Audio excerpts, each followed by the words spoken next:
Hi, I'm Melvin York with Gardening with Daddy Pete, and today we're going to be talking about winter food storage. Now, hopefully, you've been successful with your summer garden and with your spring gardens, and we do hope that you'll go on and plant a fall garden if you're in an area that you can. Here in Piedmont, North Carolina, we're lucky enough to be able to do that. We can usually squeeze 3 crops a year out, which works real well. We can get 2 cold weather crops and usually 1 spring summer crop. If your garden's been successful and you're starting to eat those fresh vegetables when they come in, then all of a sudden you look around and you have this abundant supply of vegetables and what to do with them. Well, there are several things you can do and you can put up for the winter. We know just by going to the grocery stores and looking around that we do have shortages of food and just about every category that's on the shelves, it seems like. And then again, we've been doing another one. If you'll tune in and get a chance to listen to our podcast when we're talking about global food with the Daddy Pete podcast, which is another one that we're doing. Kind of gives you an idea of why you want to garden and why you do want to store your crops for the winter.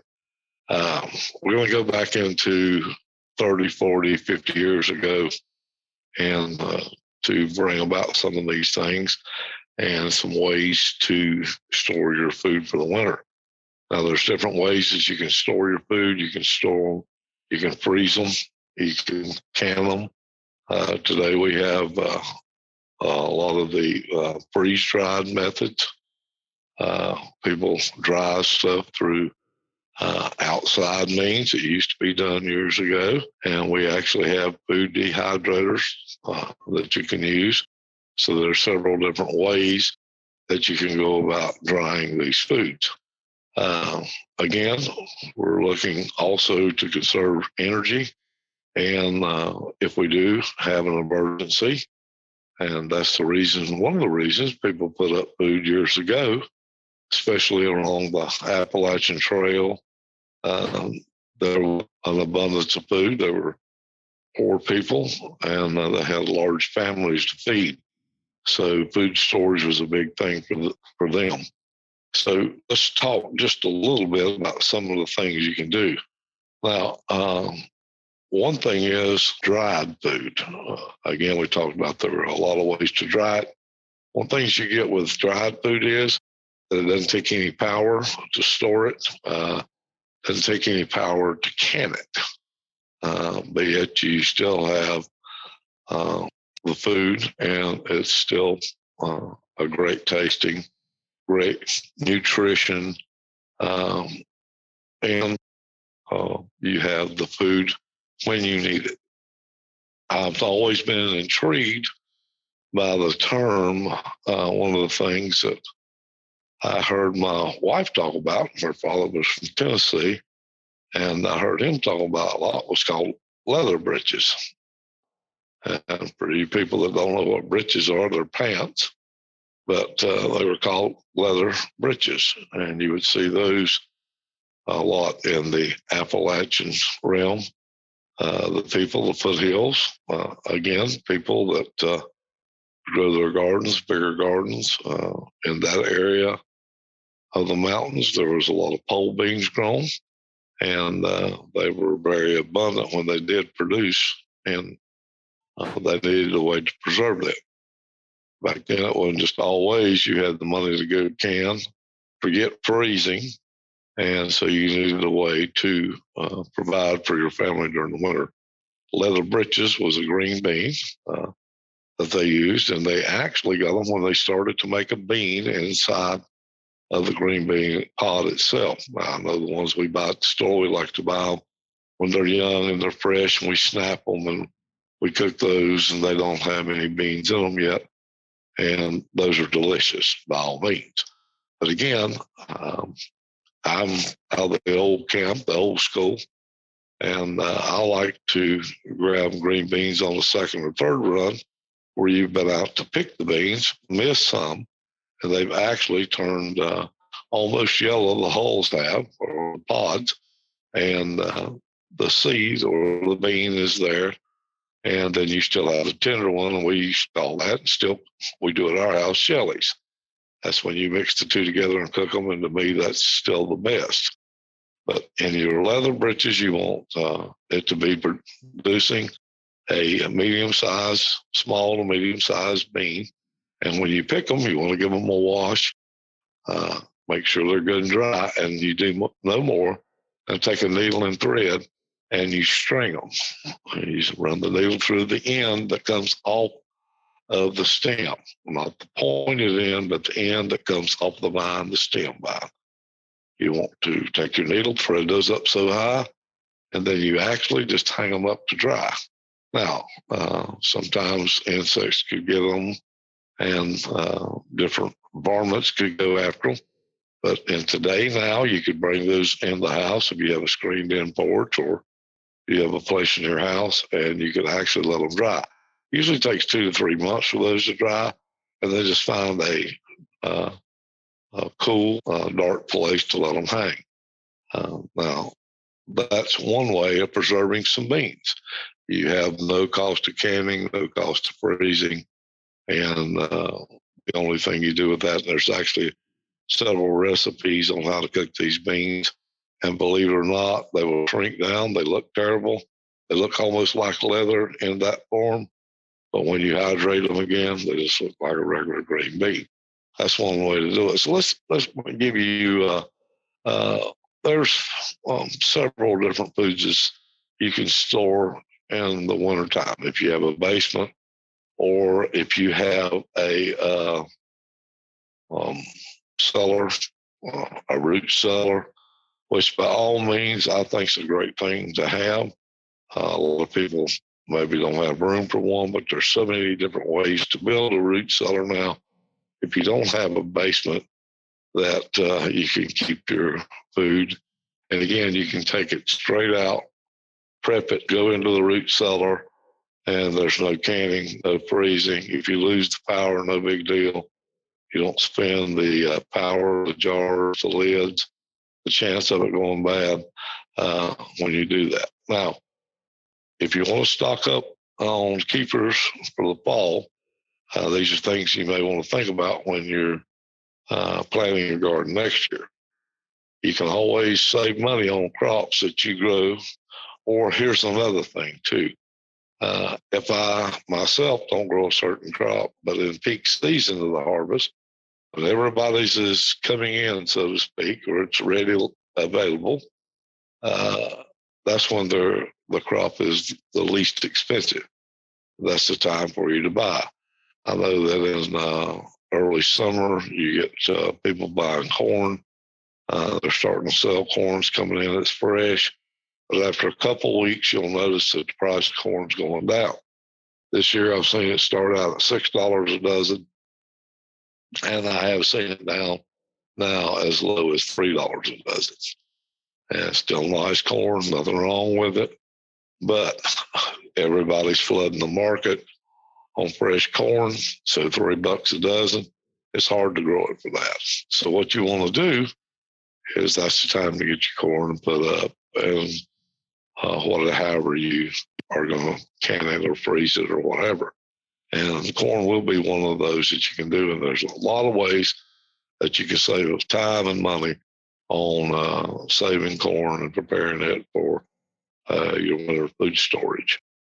You use less energy a lot of times if you're doing the drying method. If you do the root cellar, you have your basement. And another big one we're going to be talking about on our podcast of global food, Daddy Pete, is food security. You don't have to worry about where your food came from. You grew it. You know where it came from. You knew how it was put up.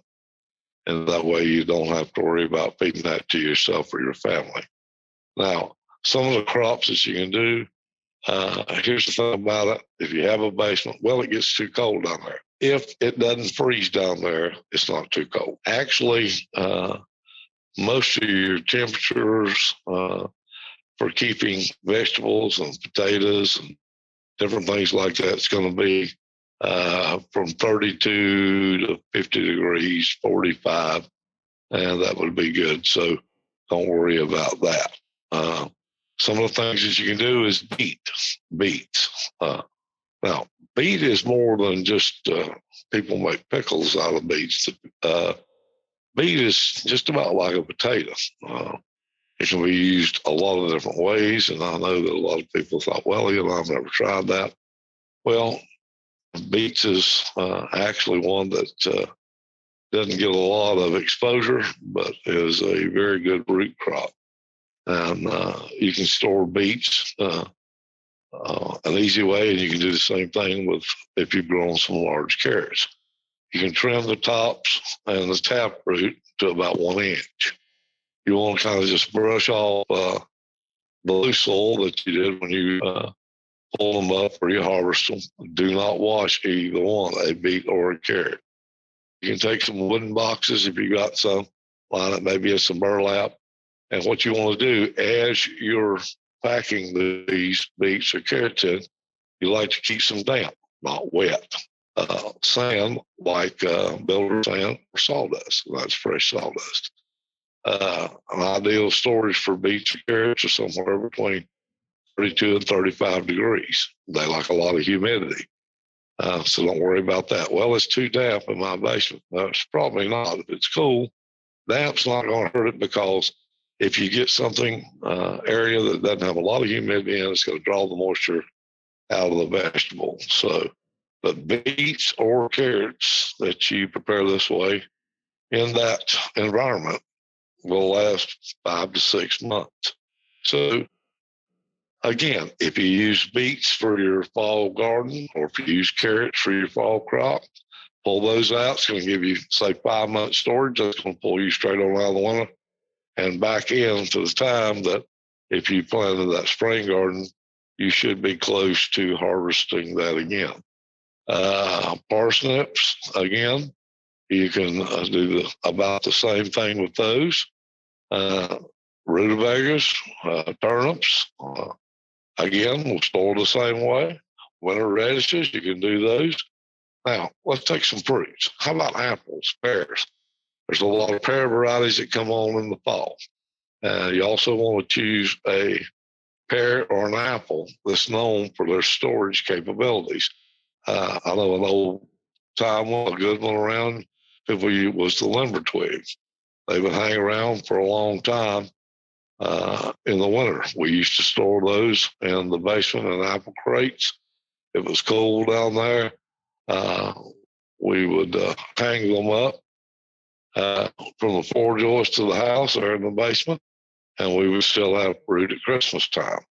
Just make sure that you wrap those apples, which is nice if you do that, in a sheet of newspaper, or either shred some paper up, store them in that, but make sure that it's in a well-ventilated box or crate. Apples and pears both release ethylene gas that can increase the ripening process of some of the vegetables. So you want to make sure you locate those away from some of your other storage crops. That's one reason we always kept them hanging up. They do like a humidity of 80 to 90%. And again, 30 to 40 degrees is fine. Cabbage, that's another one that you can grow in your fall crops. Now, cabbage is something you can actually pull it up by the roots, and you can put it in a moist bucket of sand or all around the roots there and keep it going. It'll stay good in those cool areas in your basement, or in your root cellar if you have one. But you want to keep that separated, and most definitely not around living areas and other crop, because it does put off a different odor and a smell. Cabbage, you could do that. It'll last 3 to 4 months. Sometimes your outer leaves will turn a dark color, but when you peel those leaves off, you're going to find that this cabbage is just as white and beautiful. It's probably some of the best cabbage you'll ever eat. the taste of it's kind of sweet, and it's really nice. Potatoes is a different thing. Potatoes, you can store those in a root cellar in your basement. If you're purchasing from farmers market, ask the varieties. There's different varieties of potatoes, and actually it does make a difference on the storage of them. Some of your better storage, believe it or not, is the Yukon Gold. It's a real great potato for its longevity and storage. Potatoes, again, need to stay above 32 to 40, 80 to 90% relative humidity. And these potatoes, are stored right, again, do them in shredded paper, but make sure they have plenty of ventilation. They can last anywhere from 4 to 9 months in storage, depending on the variety, as we were talking about. Now, with everything I've talked about so far in storage, there's two things that you need to do before you do anything else. Number one, you pick a place, and then you make sure that it's varmint proof, stainless steel screen wire over and around the outside of your area. If it's in the basement or whatever, if anything can get through.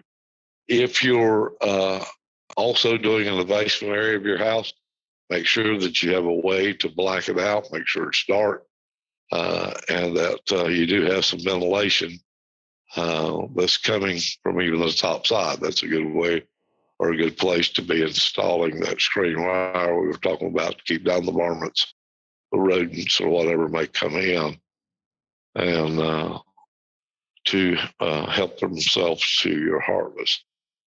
Garlic, onions, one thing you can do with garlics, onions, you can get them when they're stems or in kind of a green state. Take twine and the actual stems, twist them and braid them together, let them hang and dry, and then you can keep them in that same condition, 32 to 50 degrees. You want them in a dry area. The relative humidity on those need to be lower, 50, 60% relative humidity.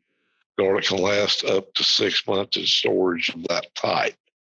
So again, onions, garlic, you want to keep everything cool. You want to keep everything blacked out, no light or sunlight in there. Therefore, you don't promote any sprouting or any growth. You're keeping all of the flavors, keeping all the nutrition in that garlic or onion or potatoes. Pumpkins, there are several different types of pumpkins. There are a pumpkin, they used to call them a pie pumpkin. They were actually a very pale looking orange. They grew kind of flat looking, and they would get big. But some of those pumpkins stored in the conditions we're talking about, in dry conditions where they're up off of the ground or the floor, these pumpkins, I've seen them myself last over a year, a lot like butternut squash. They'll last 6 to 9 months with the same conditions. Now, if you're going to pull pumpkins from your garden, you need to let them cure at least 8-10 days in 80-85 degree weather. You need to make sure that those skins are cured out, gives them a chance to thicken, and it forms a protective barrier. And so what we call that is curing the pumpkin or even the squash. You need to do that. And again, these like a temperature, pumpkins 50 to 55 degrees, they can go that high, 50 to 70% humidity. Winter squash we talked about, along with butternut, same thing. They like the same type of humidity, the same degrees. Again, make sure you cure them 8 to 10 days before putting them in storage. So this is just going to give you just a few things to do with the excess if your garden's done well. And if not, it gives you an idea of what you could be planning for next year. Again, right now it's time for fall crop gardens, so you still can have that winter storage. Go ahead and get those planted.